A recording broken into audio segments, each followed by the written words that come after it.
Welcome to Presha law tutorial. Hello learners, कैसे हैं आप? आई होप आप अच्छे होंगे और अपनी स्टडी कर रहे होंगे। जैसा कि मैंने लास्ट टॉपिक में maintenance on standard of weight and measures topic को कंप्लीट किया था। आज हम एडल्ट्रेशन के topic prevention of food adulteration के बारे में पढ़ेंगे। फर्स्ट हम पढ़ते हैं enforcement of the food adulteration act 1954। Prevention of food adulteration subject constitution की कॉन्करिंग लिस्ट में है। एक्ट का एनफोर्समेंट स्टेट और यूनियन टेरिटरी द्वारा किया जाता है। भारत में फूड क्वालिटी और फूड सेफ्टी को इंश्योर करने के लिए 3 टायर सिस्टम लागू हैं। वे हैं गवर्नमेंट ऑफ इंडिया, स्टेट और यूनियन टेरिटरी और लोकल बॉडीज़। इन 3 बॉडीज़ के द्वारा ही फूड क्वालिटी और फूड सेफ्टी को इंश्योर किया जाता है। सेंट्रल गवर्नमेंट एक्ट के वेरियस प्रोविज़न के तहत जो सौंपे गए वेरियस स्टेचुटरी फंक्शन और ड्यूटीज़ को पूरा करने के अलावा इसके इम्प्लीमेंटेशन में भी मुख्य रूप से एक एडवाइजरी रोल प्ले करती है। Ministry of health and family welfare consumer को सेफ फूड इंश्योर करने के लिए भी रिस्पॉन्सिबल होता है। देन नेक्स्ट आता है रोल ऑफ सेंट्रल गवर्नमेंट या prevention food corporation adulteration cell. इसके अंतर्गत जो prevention of food adulteration act है उसको सेंट्रल लेजिस्लेशन माना गया है। जो भी रूल्स या स्टैंडर्ड फ्रेम किए जाते हैं वो यूनिफॉर्मली एप्लीकेबल होते हैं पूरी कंट्री पर।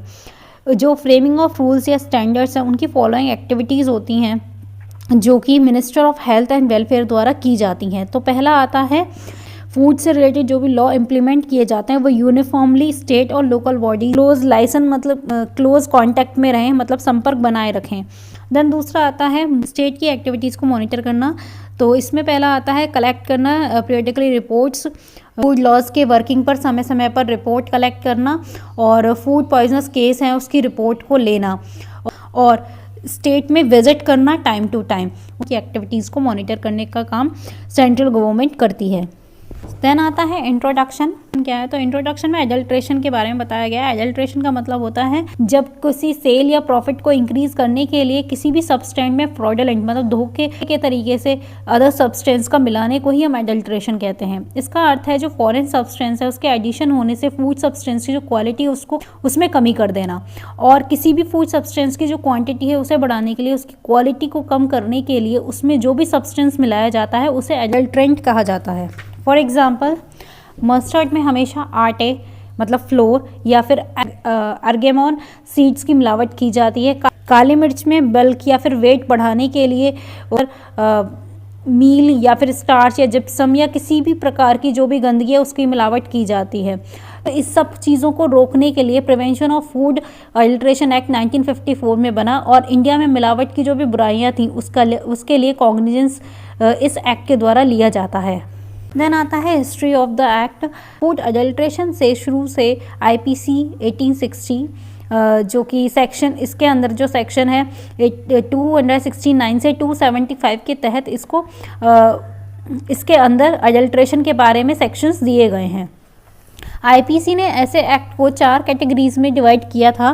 पहला आता है स्प्रेडिंग ऑफ इन्फेक्शन, दूसरा है adulteration of food drinks and drug, then तीसरा आता है fouling of the water, then fourth आता है इसमें making atmosphere noxious to the health. तो ये जितने भी पॉइंट्स हैं ये आपके IPC के कोड के अंतर्गत इसको कवर किया गया था। हालांकि पोस्ट इंडिपेंडेंस के बाद जो स्टेट्स थे उनके सभी लॉज को यूनिफॉर्म में लाने के लिए इस सब्जेक्ट को कॉन्करेंट लिस्ट में रखकर पार्लियामेंट द्वारा एक कॉन्सोलिडेट एक्ट भी पास किया गया था। एनेक्टमेंट के समय तक खतरे की गंभीर था मतलब कि डिग्री ऑफ मेनेंस और लॉ की जो एडुकेसी थी लेजिस्लेचर द्वारा महसूस किया गया था। इसलिए prevention of food adulteration act 1954 जिसका एक्ट नंबर है 37 उसको पास किया और 1 जून 1955 में उसको लागू किया गया मतलब एनफोर्स किया गया। देन नेक्स्ट आता है AIIMS and object of the act. इसके अंदर जो प्राइमरी ऑब्जेक्ट है लेजिस्लेशन का वो ये है कि वो हेल्थ और सेफ्टी ऑफ द पीपल को प्रोटेक्ट करता है और जो भी मिलावट का या फिर कह सकते हैं एडल्ट्रेशन का जो भी बुराई है उसको ख़त्म करना है। इस एक्ट का ऑब्जेक्ट पनिश करना नहीं है बल्कि मिलावट को रोकना है और उसमें दिए गए जो भी उसमें दिए गए प्रोविजंस हैं उसके अनुसार फूड सब्सटेंस की ब्रांडिंग को बढ़ाना है। इसके अंदर लॉ के प्रोविज़न को फूड की प्योरिटी और सिक्योर करने और परचेजर को ये इन्फॉर्म करने के लिए डायरेक्ट किया जाता है कि वे क्या खरीद रहे हैं और उन्हें किस पर्पज़ के लिए कौन सी चीज़ खरीदनी चाहिए ये बताया गया है। इस एक्ट के ऑब्जेक्ट को अचीव करने के लिए इस एक्ट में एडुकेट पनिशमेंट है जो कि फूड अडल्ट्रेटर के लिए है और उनके लिए ऑब्लिगेशंस बनाया गया है जिससे कि वो अपनी लायबिलिटी से एस्केप ना हो सकें। नेक्स्ट आता है case law in municipal corporation of Delhi versus Surjaram. Case law में इस एक्ट के ऑब्जेक्ट को इस प्रकार समझाया गया था कि जो एक्ट का ऑब्जेक्ट है या पर्पस है वो अनहोलसम आर्टिकल फूड, मतलब कि जो भी अनहेल्दी फूड है उसकी सेल से जो भी ह्यूमन लाइफ पे इफेक्ट हो रहा है या जो भी डेंजर हो रहा है उसको एलिमिनेट करने के बारे में बताया गया है। इस एक्ट को इसीलिए एनेक्ट किया गया था जिससे कि फूड एडल्ट्रेशन की जो भी इविल है या जो भी बुराइयां हैं उस पर रोक लगाना है, और जो सोशल डिफेंस है उसके लिए लेजिस्लेटिव मेजर्स भी इस एक्ट के अंदर बनाया है। इसका एम सोशो इकोनॉमिक मिसचीफ को सप्रेस करना है। यह एक ऐसी बुराई है जो मॉनेटरी गेन के लिए जहर घोलने का प्रयास करती है, मतलब फूड आर्टिकल है उसके अंदर पॉइजनस अटैम्प्ट करना, जो कम्युनिटी के जीवन और मतलब जो कम्युनिटी के जो लोग हैं उनके वेलबींग का जो सोर्स है उसके लिए वो इफ़ेक्ट करती है। तो सुप्रीम कोर्ट ने इस केस में कहा था कि prevention of food adulteration act 1954 जो है उसका फूड अडल्ट्रेशन जो है जो वाइड स्प्रेड है, जो बुराइयों को जो रोकने का उसका जो भी रेमेडी है या फिर होलसम फूड की सेल करना है ना, जो कि मतलब हेल्दी फूड है उसकी सेल करना, उसके इंश्योर करने के लिए इसको एनेक्ट किया गया था। और इसके बाद इसका ये देखा गया कि जहाँ भी संभव हो सके ऐसे कानून की जो भी लैंग्वेज है, मतलब ऐसे लॉ की जो लैंग्वेज है उसको अनरीजनेबल रूप से बढ़ा चाकर पेश किए बिना इस तरह से समझाना चाहिए जिससे कि मिसचीफ को दबाया जा सके, उपाय और किए जा सके, मतलब सॉल्यूशंस और बढ़ाए जा सकें, जिसका एम को बढ़ाना देना चाहिए। मतलब इसके अंदर इस एक्ट को prevention of food adulteration act को और उसका एम को बढ़ावा देना चाहिए। और इसकी भी एविएशन है, मतलब जो चोरी को जो रोकना है, सूक्ष्म चोरी को जो रोकना है, मतलब जो भी इसके रिलेटेड जो भी चोरी करते हैं जैसे कि फूड में कुछ और मिला देना, उसके बाद वो उसको वज़न को ज़्यादा भारी कर देते हैं और उसमें जो लोगों को नुकसान पहुंचा रहे हैं उसको रोकना, और जो भी वो किसी तरीके से किसी को छल से या फिर किसी को अगर वो आर्टफुल सरकमवेंशन को कर रहे हैं, मतलब इसका मतलब होता है कोई भी किसी भी तरीके से कोई छल कर रहा है या कोई क्लेवरनेस दिखा रहा है कि वो उसके कोई भी मटेरियल के अंदर कोई भी वो सब्सटेंस डाल के उसकी जैसी और वो दिखा रहा है कि ये सब्सटेंस तो वो है, तो इस कंडीशन को फेल करने के लिए ये सारे पॉइंट्स बनाए गए। बेसिकली इस वाले केस लॉ में प्रिवेंशन ऑफ फूड अडल्ट्रेशन को एक्सप्लेन किया गया है, उसकी इम्पोर्टेंस को बताया गया है। देन नेक्स्ट आता है when an article of food deemed to be adulterate. तो इसमें ये बताया गया है जो ऐसी कौन सी कंडीशंस हैं जब जो फूड है उसको फूड अडल्ट्रेशन माना गया है, मतलब कोई आर्टिकल ऑफ फूड है उसको उसके अंदर जब मिलावट होती है तो वो कौन सी कंडीशन होती हैं। आती है यदि किसी वेंडर द्वारा कोई भी सेल की गई है, परचेज़र द्वारा मांगी गई कोई चीज़ अगर आर्टिकल मांगी है, अगर किसी परचेज़र ने कोई आर्टिकल मांगा है किसी वेंडर से और वेंडर ने जो भी सेल किया अपना कोई आर्टिकल, उसकी नेचर, सब्सटेंस या क्वालिटी को वैसा नहीं दिया जैसे कि परचेजर ने उससे मांगा, तो वो कंडीशन फूड अडल्ट्रेशन वाली कंडीशन होती है। देन नेक्स्ट कंडीशन आती है यदि आर्टिकल में कोई ऐसा सब्सटेंस है जो जिसकी क्वालिटी का इफेक्ट कर रहा है और इस प्रकार इसे प्रोसेस किया गया है कि इस आर्टिकल का नेचर, सब्सटेंस, क्वालिटी पर इंजूरियस अफेक्ट पड़ सकता है, तो वो कंडीशन भी आपकी फूड अडल्ट्रेशन वाली कंडीशन हो जाती है। देन नेक्स्ट कंडीशन आती है यदि किसी घटिया मतलब इन्फीरियर या फिर चीपर सब्सटेंस को पूरी तरह या फिर पार्टली रूप से आर्टिकल के प्लेस पर सब्स्टिट्यूट कर दिया गया, मतलब कोई अच्छी चीज़ है, कोई प्योरिटी वाली चीज़ है, उसकी जगह आपको सब्स्टिट्यूट करके दूसरी चीज़ दे दी गई है ना। कई बार ऐसा होता है ना, शॉप्स पे आपने किसी ब्रांड की सामान मांगा और उसने उसकी जगह कोई और ब्रांड आपको दे दिया, तो इस तरीके की कंडीशन बता रहा है कि अगर कोई आपको चीपर सब्सटेंस देता है, सब्स्टिट्यूट कर रहा है उस प्रोडक्ट का, सब्स्टिट्यूट आपको दिया गया है, तो उस आर्टिकल के जो भी कॉन्स्टिट्यूएंट या होल या पार्टली रूप से इससे अलग कर दिया गया है, मतलब कि उसका जो भी बेसिकली जो आर्टिकल आपने मांगा था उससे बिल्कुल अलग आपको आर्टिकल दिया है, बट उसको सब्स्टिट्यूट बताया गया है ताकि उसकी क्वालिटी में इफेक्ट हो जाए और इसे इस तरीके से सब्स्टिट्यूट किया जाए कि इसका नेचर, सब्सटेंस और क्वालिटी है वो इंजूरियस इफेक्ट पड़े, तो ऐसी कंडीशन को भी हम फूड अडल्ट्रेशन वाली कंडीशन कहते हैं। देन नेक्स्ट कंडीशन आती है यदि आर्टिकल यदि किसी आर्टिकल को तैयार किया गया हो और उसे पैक किया गया हो और उसको इन सैनिटरी कंडीशन, मतलब कि किसी अनहेल्दी जगह रखा गया हो जिससे कि वह कंटेमिनेटेड हो गया है या फिर इंजूरियस टू हेल्थ है, तो ऐसे कंडीशन में भी हम फूड एडल्ट्रेशन की कंडीशन में मानेंगे। मतलब वो कह सकते हैं वो इस एक्ट के अकॉर्डिंग पनिशेबल भी होता है। देन नेक्स्ट कंडीशन आती है, यदि आर्टिकल में होली और पार्टली रूप से कोई गंदा या सड़ा हुआ या फिर किसी भी तरीके से कंटेमिनेटेड है, किसी भी तरीके से डिकम्पोज्ड है या डिजीज्ड एनिमल है या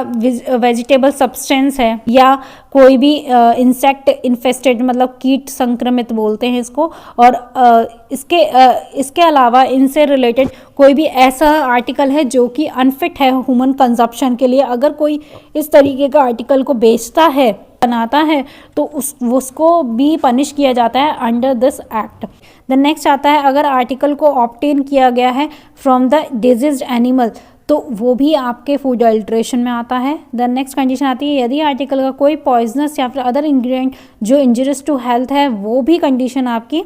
फूड एडल्ट्रेशन में आती है। द नेक्स्ट आता है, यदि आर्टिकल का कंटेनर किसी भी तरीके से पॉइजनस या फिर इंजूरियस सब्सटेंस से बना है और जो इसके जो कंटेंट है वो स्वास्थ्य के लिए, मतलब वो हेल्थ के लिए इंजूरियस है, वो बनाता है, तो वो भी कंडीशन आपकी फूड एडल्ट्रेशन वाली आती है। और नेक्स्ट कंडीशन आती है, यदि आर्टिकल में कोई कलरिंग मैटर सब्सटेंस है या प्रिजर्वेटिव है या फिर कोई परमिटेड कलरिंग या प्रिजर्वेटिव,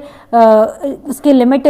जो है वो हद से ज़्यादा कर दिया है, मतलब कोई भी अगर सब्सटेंस बन रहा है उसका जो कहते हैं ना क्वांटिटी जो है, जो उसकी लिमिट है, प्रिस्क्राइब लिमिट से ज़्यादा उसको यूज़ कर रहा है वो कलरिंग के लिए, तो वो भी कंडीशन आपकी फूड एडल्ट्रेशन। मतलब जैसे आप अगर कोई आर्टिकल है उसको कलरिंग करने के लिए, वो उस सब्सटेंस को कलर करने के लिए वो कलरिंग सब्सटेंस या सब्सटेंस मैटर को ज़्यादा इंक्रीज कर देता है, उसके लिमिट से ज़्यादा उसमें डाल देता है, तो वो कंडीशन आपकी फूड एडल्ट्रेशन में आती है। द नेक्स्ट कंडीशन आती है, अगर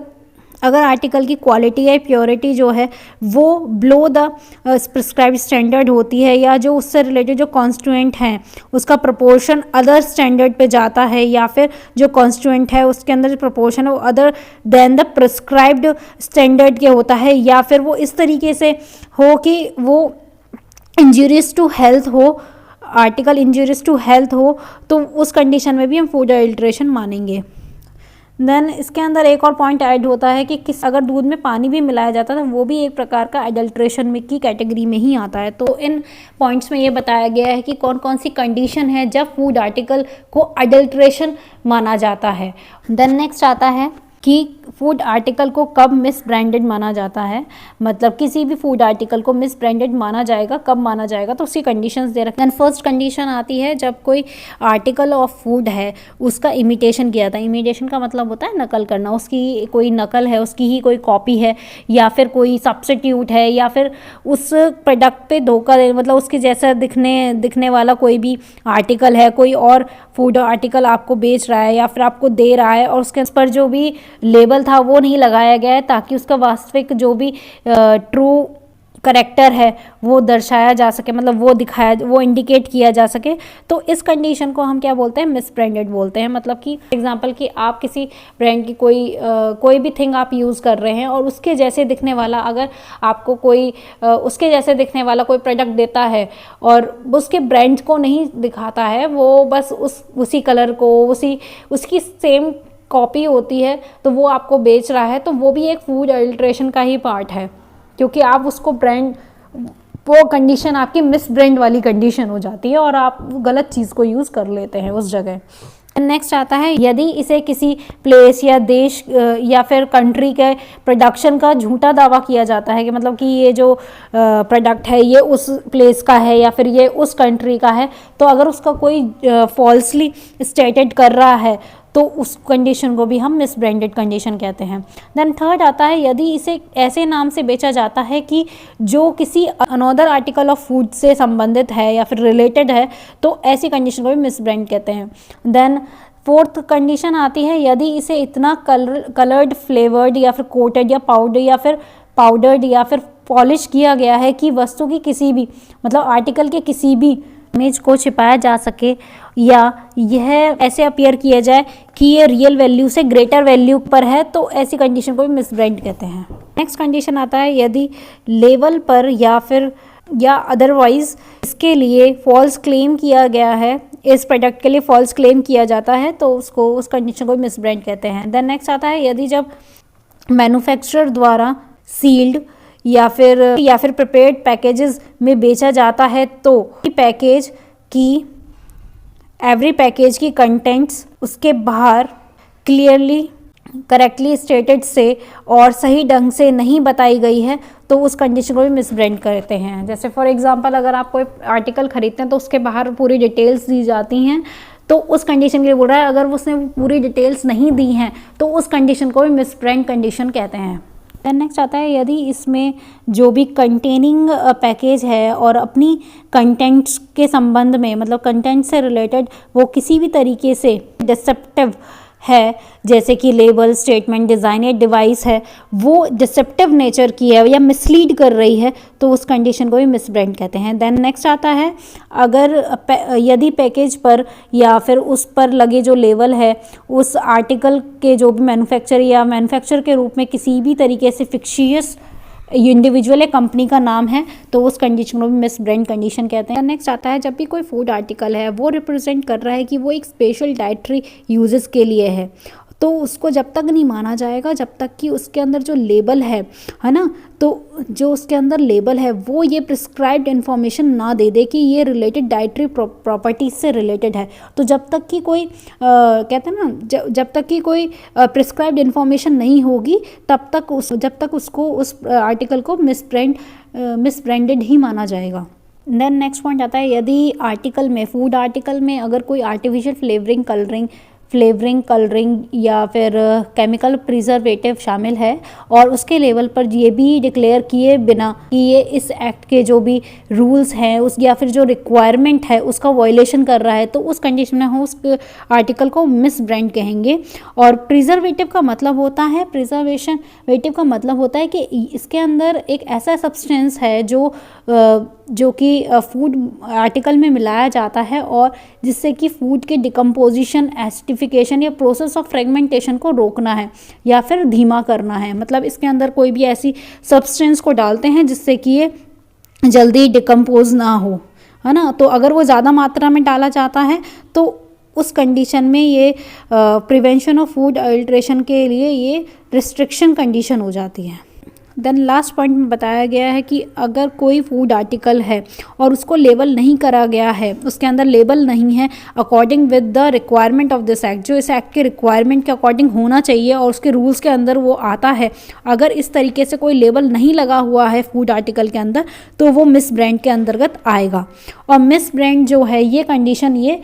पनिशेबल होती है under the prevention of food adulteration act 1954। Next आता है प्रोहिबिशन अंडर द एक्ट। इस एक्ट के अंतर्गत अगर कोई पर्सन मैन्युफैक्चर, स्टोर या सेल करता है किसी भी अडल्ट्रेटेड फूड का या मिसब्रांड फूड का या वो फूड आर्टिकल जो सेल किया गया है विदाउट लाइसेंस, मतलब कंडीशन ऑफ लाइसेंस है उसको फुलफिल नहीं किया है उसने और उस फूड आर्टिकल को वो बेच रहा है, या फिर कोई भी ऐसा फूड आर्टिकल जो प्रोहिबिटेड किया गया है फूड हेल्थ अथॉरिटी के द्वारा पब्लिक हेल्थ के हित के लिए,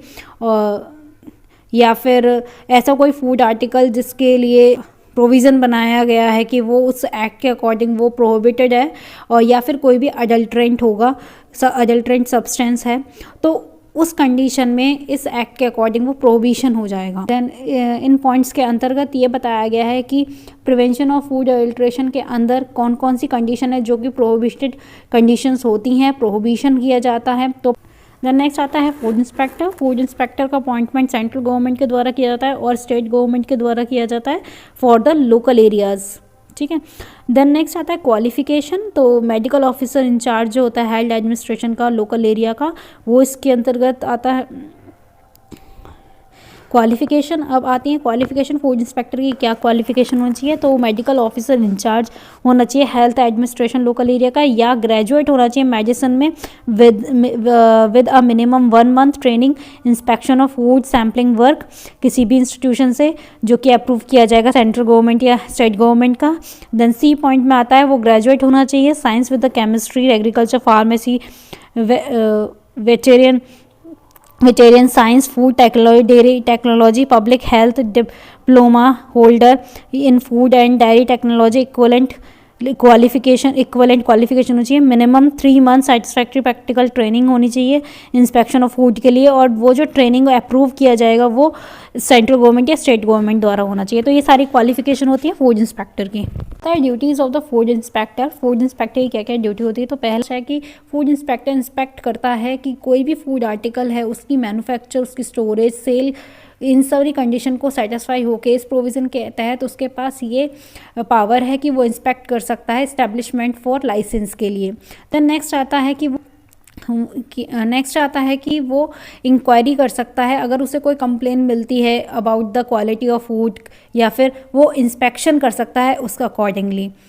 नेक्स्ट आता है वो सैंपल ऑफ फूड ले सकता है या फिर पब्लिक एनालिस्ट के पास उसे वो सेंड करेगा अगर उसे ज़रूरत है तो। देन नेक्स्ट आता है वो इन्वेस्टिगेट करता है जो भी स्पेसिफिक कंप्लेंट्स हैं जो उसके पास रिटर्न में आई हुई हैं, उसको इन्वेस्टिगेशन करने का काम फूड इंस्पेक्टर का होता है। देन नेक्स्ट आता है कि वो रिकॉर्ड्स का इंस्पेक्शन करते हैं, प्रॉपर्ली मेंटेन करता है, और जो कीप इन्फॉर्म करता है अपनी हायर अथॉरिटीज़ के पास जो उसने इंस्पेक्शन करा है उसके रिगार्डिंग रिपोर्ट भी उस हायर अथॉरिटीज़ को देता है। पावर ऑफ फूड इंस्पेक्टर की क्या पावर है। इंस्पेक्टर पब्लिक इंटरेस्ट में एक स्पेसिफिक पीरियड के लिए फूड आर्टिकल की सेल पर रोक लगा सकता है, मतलब उसको प्रोहिबिट कर सकता है सेल पर। नेक्स्ट आता है अडल्ट्रेटेड और मिसब्रांडेड वाले जो फूड आर्टिकल हैं उनको ले जाने वाले जो भी व्हीकल हैं उनको भी रोक सकता है। नेक्स्ट आता है कि इस एक्ट के प्रोविज़न के अंदर जो कॉन्ट्रावेंशन में तैयार किए गए कोई भी फूड आर्टिकल के जो भी सैंपल हैं उसको वो जब्त कर सकता है, सीज़ कर सकता है। मतलब कोई भी फूड आर्टिकल बनाया गया है अगर उसमें डाउट है कि वो वॉयलेशन कर रहा है prevention of food adulteration act का, तो उस सैंपल ऑफ फूड आर्टिकल तो वो उस फूड आर्टिकल के सैंपल लेकर उसको सीज भी कर सकता है। देन नेक्स्ट आता है बिजनेस के जो रीजनेबल टाइम है उसके अंदर प्रेमाइसेस में वो एंटर करें और जो भी सैंपल है फूड आर्टिकल का उसको वो साइज कर सकते हैं। देन नेक्स्ट आता है अडल्ट्रेशन या फिर मिस ब्रांडेड फूड रखने वाले किसी भी पैकेज को वो तोड़ सकते हैं। आता है procedure to be followed by the food inspector के द्वारा प्रोसीजर जो है वो फॉलो किया जाता है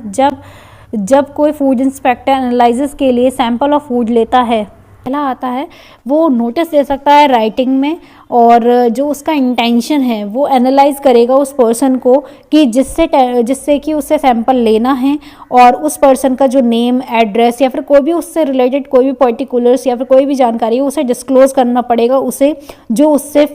फूड आर्टिकल परचेज कर रहा है। देन नेक्स्ट आता है कि इस एक्ट के तहत जो भी रूल्स प्रोवाइड किए गए हैं स्पेसिफिक केसेस को छोड़कर सैंपल को तुरंत 3 पार्ट्स में डिवाइड करेगा और ईच पार्ट को इस तरीके से मार्क, सील या फिर साइज करेगा जैसे कि आर्टिकल का जो भी नेचर परमिट करता होगा उसी तरीके से उस प्रोडक्ट को वो सील कर सकता है, मार्क कर सकता है या साइज कर सकता है। देन नेक्स्ट आता है फिर वह उस पर्सन के सिग्नेचर लेगा और थंब इम्प्रेशन लेगा जिससे उसने सैंपल लिया है या फिर जिसके प्लेस पर वो सैंपल लिया गया है, उससे सैंपल लेगा जिस प्लेस पे उसने उस सैंपल को कलेक्ट किया है और में ही लेगा जिस तरह से उस एक्ट में जिस तरीके से एक्ट में प्रिस्क्राइब किया गया है। हाँ, ऐसा व्यक्ति सिग्नेचर करने या थंब इम्प्रेशन लगाने से इनकार करता है तो फूड इंस्पेक्टर एक या एक से अधिक जो भी विटनेस है उन्हें बुलाएगा और ऐसे पर्सन के सिग्नेचर या थंब इम्प्रेशन के बदले में जैसा भी मैटर हो उसके सिग्नेचर या थंब इम्प्रेशन लेगा। मतलब वो विटनेसेस को बुलाएगा, उस हिसाब से वो उसके सिग्नेचर और थंब इम्प्रेशन लेगा। उसके बाद जो फूड इंस्पेक्टर है उसने जो थ्री पार्ट्स जो लिए थे सैंपल के है ना, जो सैंपल के उसने 3 पार्ट्स जो करे थे उसका एक पार्ट वो एनालाइज करने के लिए पब्लिक एनालिस्ट के पास भेज देगा under the intimation of to the local health authority के थ्रू। देन जो रिमेनिंग 2 पार्ट्स होंगे उन्हें लोकल अथॉरिटी के पास भेजा जाएगा, जिससे कि वो प्रोसिक्यूशन प्रोसीडिंग्स कर सकें गिल्टी पर्सनस के खिलाफ। और जो फूड आइटम वहाँ से मिला है अगर उसमें एडल्ट्रेटेड है वो, मतलब कि वो उसके अंदर मिलावट है, तो उसकी कॉपी जो है, उसके रिज़ल्ट की जो कॉपी है उसे वो सेंड करेगा और विद इन द 10 डेज़ वो रिपोर्ट